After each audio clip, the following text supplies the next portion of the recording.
Welcome.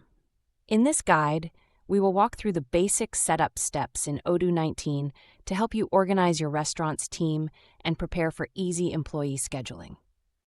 Before we build our employee schedule, we need to set up foundation.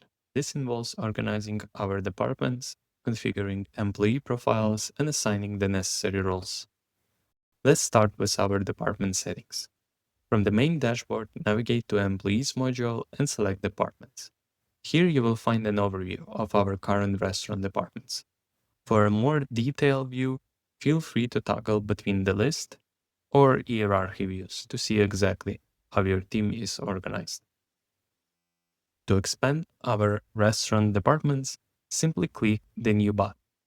From here, you will enter the department name, designate a manager, and link a parent department if applicable.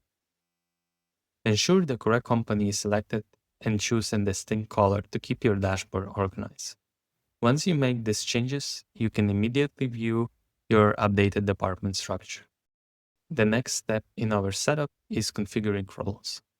Navigate to the Planning module, open the Configuration menu, and select Roles. Let's create a new role for host and assign a specific color for easy identification on the schedule. In the Resource field, you can link the appropriate team members to this role. Keep in mind that if an employee has experience in multiple areas, you can assign as many employees to a role as needed, allowing for maximum flexibility in our staff. The final step in our system configuration takes place within the Employees module. Select the existing employee profile and navigate to the Settings tab.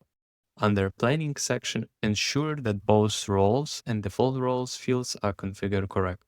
In the Roles fields, you can select multiple options if an employee is cross-trained to cover various positions. In the Default Role field, simply select the individual primary role to ensure that system prioritizes their main responsibility during scheduling.